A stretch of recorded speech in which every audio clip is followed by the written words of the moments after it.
जय सियाराम. बोध चिंतन.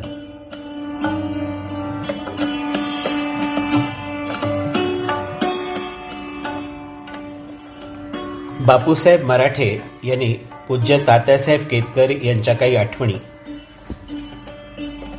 म्हणून काही आठवणी सांगितल्या होत्या आणि त्या आठवणींचे एक पुस्तक त्यांच्या सुकन्या सुषमाताई जोशी यांनी प्रकाशित केलेलं आहे. त्यात महाराजांना आवडणाऱ्या 5 गोष्टी त्यांनी सांगितल्या. त्या गोष्टी प्रथम ऐकू आणि त्याच्यावरच थोडंसं चिंतनाचा प्रयत्न करू. बापूसाहेब लिहितात, महाराजांना आवडणाऱ्या 5 गोष्टी होत्या त्या सांगतो. 1. महाराजांना सगुणोपासना मनापासून आवडे म्हणून तात्यासाहेबांनी सद्गुरूंच्या पादुकांची यथासांग पूजा अर्चा, नैवेद्य, आरती, भजन आणि पोथी वाचन न चुकता जन्मभर चालवलं. मालाडला अजून चालू आहे हे आपण शिकायचं. दुसरं म्हणजे अन्नदान. महाराजांना अन्नदान फार आवडे म्हणून तात्यासाहेबांनी त्यांच्याकडे येणाऱ्या प्रत्येक इसमाला काहीतरी खायला घातल्यापासून परत पाठवलं नाही. शिवाय गुरुपौर्णिमा आणि श्री महाराजांची पुण्यतिथी या 2 दिवशी दर्शनास येणाऱ्या सर्व स्त्री पुरुषांना त्यांनी मुक्तपणे जेवायला घातलं, अन्न संतर्पणच केलं. तिसरी गोष्ट म्हणजे नामस्मरण. नामस्मरणाची महाराजांना विशेष आवड होती. तात्यासाहेब वेळ मिळाला की आठवण ठेवून स्वतः नामस्मरण करीत असत. तसंच अनेक स्त्री पुरुषांना त्यांनी नामाला लावलं. त्यामुळे नामस्मरण करणाऱ्यांना त्यांचं घर जपाचं केंद्रस्थान झालं आणि अजून ते तसंच चालू आहे.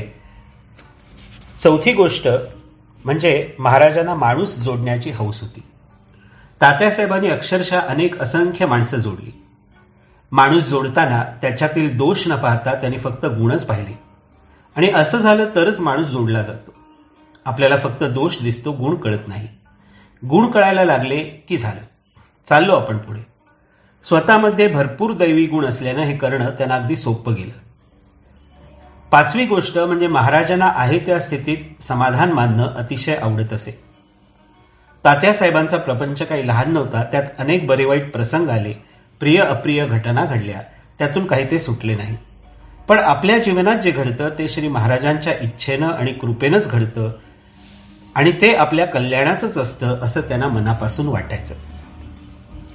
तर साधक हो, महाराजांना आवडणाऱ्या 5 गोष्टी, पहिली म्हणजे सगुणोपासना, दुसरी अन्नदान, तिसरी नामस्मरण, चौथी माणूस जोडण्याची हौस आणि 5वी आहे त्या स्थितीत समाधान मानणं. ह्या 5 गोष्टी महाराजांना आवडायच्या असं बापूसाहेबांनी लिहिलंय आणि ह्या 5 गोष्टी पूज्य तात्यासाहेब यांच्या जीवनात कशा उतरल्या होत्या हेही त्यांनी त्यावेळेला नमूद केलंय.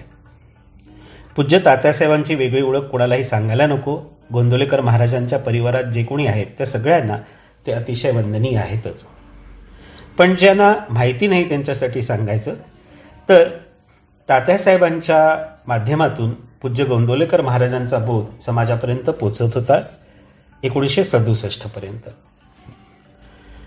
आता ह्या ज्या गोष्टी आहेत म्हणजे सगुणोपासना, अन्नदान, नामस्मरण, माणूस जोडण्याची हौस आणि आहे त्यात समाधान मानणं, ह्या आपल्याला शक्य आहेत का आणि शक्य असल्या तर कशा आणि त्यांचा काही वेगळा विचार सुद्धा आपण करायला पाहिजे का आध्यात्मिक अंगाने, ह्याचा थोडा विचार करू. तर पहिली आहे सगुणोपासना.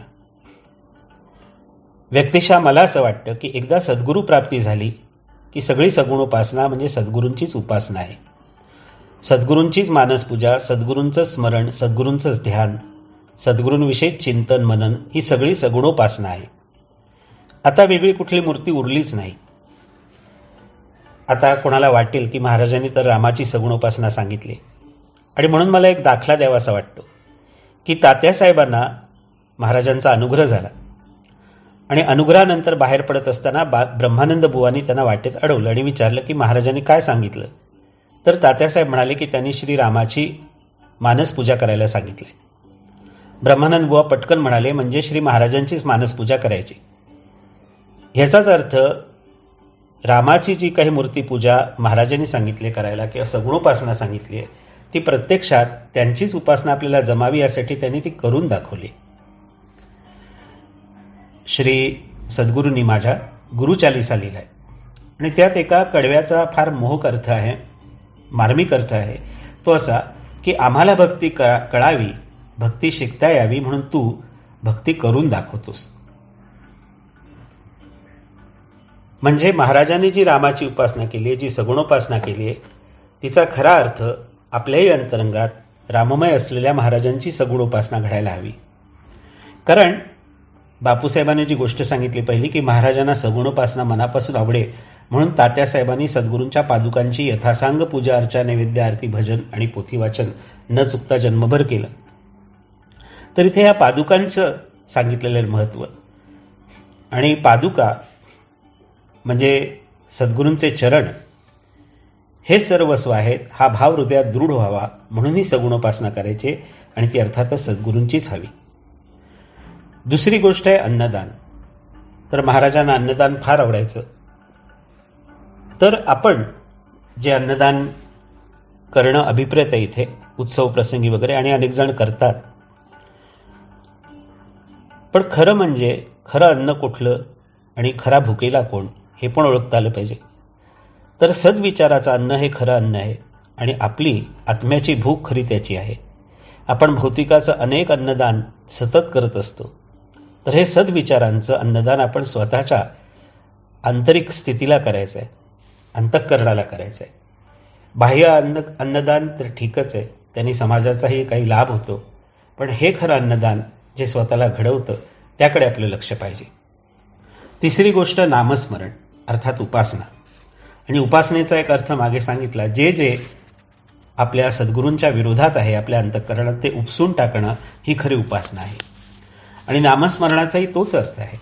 नाम इतकं आत भरायचं आहे की आतमध्ये जे काही आहे ते बाहेर पडून निघून जाईल. चौथी गोष्ट आहे, महाराजांना माणूस जोडण्याची हौस होती, आणि इथे थोडी गडबड होते. कारण नेमकी माणसं जोडायची म्हणजे काय, त्यात एक उपाय सांगितलाय की माणसांमधले दोष पाहू नका, गुण पहा. पण माणसं जोडायची याचा अर्थ माणसांच्या आहारी जायचं असा नाहीये. महाराजांना जनप्रियत्व आवडे असं आपण म्हणतो, तर हे जनप्रियत्व म्हणजे सुद्धा काय, तर जन म्हणजे संतजन, जन म्हणजे सामान्य जन नव्हे. कारण मनाच्या श्लोकांमध्ये असा उल्लेख आहे की जनी तोचितो मानवी धन्य होतो, जनी निंद्यते सर्व सोडून द्यावे, जनी वंद्यते सर्व भावे करावे. म्हणजे जनांना जे आवडत नाही ते सोडून द्यायचंय, जनांना जे आवडतं ते करायचं आहे.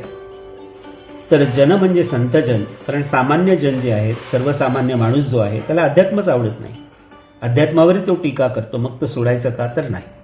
संतजनांना जे आवडतं ते स्वीकारायचं, संतजन ज्याची निंदा करतात ते सोडून द्यायचं. ह्या अर्थाने जनप्रियत्व म्हणजे संतजनांना जे प्रिय आहे ते करत राहणं आणि त्यांना प्रिय होणं हेच खरं आहे. आपण अनेकांना एकाच वेळी प्रसन्न करू शकत नाही, पण एकाला आपण प्रसन्न करू शकतो, तो एक म्हणजे सद्गुरू आहे. संतजन हे त्याच्याशी एकरूप आहेत, म्हणून संतजनांना प्रसन्न करणं म्हणजे सद्गुरूला प्रसन्न करण्यासारखंच आहे. आणि म्हणून जनप्रियत्व किंवा माणसं जोडण्यामध्ये स्थूलत्वानी जर पाहायचं तर ठीक आहे, आपल्या अवतीभोवती जी माणसं आहेत त्यांच्यातले गुण हेरा, त्या गुणांना प्रोत्साहन द्या, इतपत करा. पण खरी माणसं जोडायची आहेत ती जी भगवंताकडे मला जोडतील अशीच माणसं मला जोडायची, ह्याच्याकडे लक्ष पाहिजे. पाचवी गोष्ट म्हणजे महाराजांना आहे त्या स्थितीत समाधान मानणं अतिशय आवडत असे, आणि ते थोडं शिकलं पाहिजे. याचं कारण असं की आमच्या जीवनात जे बरे वाईट प्रसंग येतात हे सगळे प्रारब्धाने येतात, आणि ते प्रारब्ध भोगल्याशिवाय नष्ट होत नाही. त्या प्रारब्धात महाराजांनीच बराच बदल केलेला आहे, बरंच सौम्य भोग केलेले आहेत जे आपल्याला फार मोठे वाटतात. जे म्हटलंय ना अल्पधारिष्ट आहे, ते अल्पधारिष्ट सुद्धा आपल्याला खूप मोठं वाटतं. तर महाराजांनी मुळातच माझं प्रारब्ध माझ्या सोयीने भोगता येईल असं केलेलं आहे, कमी केलेलं आहे, आणि त्या प्रारब्धातले भोग सुद्धा ते स्वतः सुद्धा भोगत आहेत. आधी शक्ती येते मग भोग येतो असं जे महाराजांचं वचन आहे, त्यानुसार ते भोग भोगण्याची शक्ती सुद्धा त्यांनी मला दिलेली आहे. तर हे लक्षात घेऊन प्रयत्नपूर्वक नाम करणं, त्यांचं स्मरण चिंतन करणं हे मी केलं पाहिजे. फार कठीण आहे, परिस्थिती विपरीत असली की अतिशय कठीण आहे, आपण गांगरून जातो, आपल्याला मानसिक धक्का बसतो, आपल्या हातून काही होत नाही, अस्वस्थता येते, घाबरेपणा येतो, अनिश्चितता वाटते, आणि जे काही केलं ते आजवर केलंय ते वाया गेलं का असंही वाटतं. पण तरी सुद्धा नामाला धरून राहिलं पाहिजे, उपासनेला धरून राहिलं पाहिजे, महाराजांच्या स्मरणात राहायचा प्रयत्न केला पाहिजे. मग जी परिस्थिती निर्माण झाली ती हळूहळू आपोआप निवळते असंही आपल्याला दिसेल. जसं आकाशात काळे ढग जमून येतात पण ते काही कायमचे राहत नाहीत असं स्वामी विवेकानंद म्हणायचे, त्याप्रमाणे जी परिस्थिती आत्ता आपल्याला विपरीत वाटते ती उद्या ठीक सुद्धा होऊ शकते. पण परिस्थितीचं समाधान किंवा दुःख मानण्यापेक्षा महाराजांच्या सहवासाचं, महाराजांच्या स्मरणाचं, मननाचं प्रेम आणि आनंद आणि समाधान आपल्याला वाटलं पाहिजे. तर ह्या 5 गोष्टी होत्या ज्या महाराजांना आवडणाऱ्या म्हणून बापूसाहेब मराठेंनी लिहिल्या आहेत.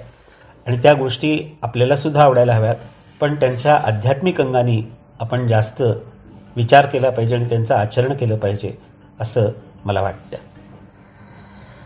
सद्गुरुनाथ महाराज की जय.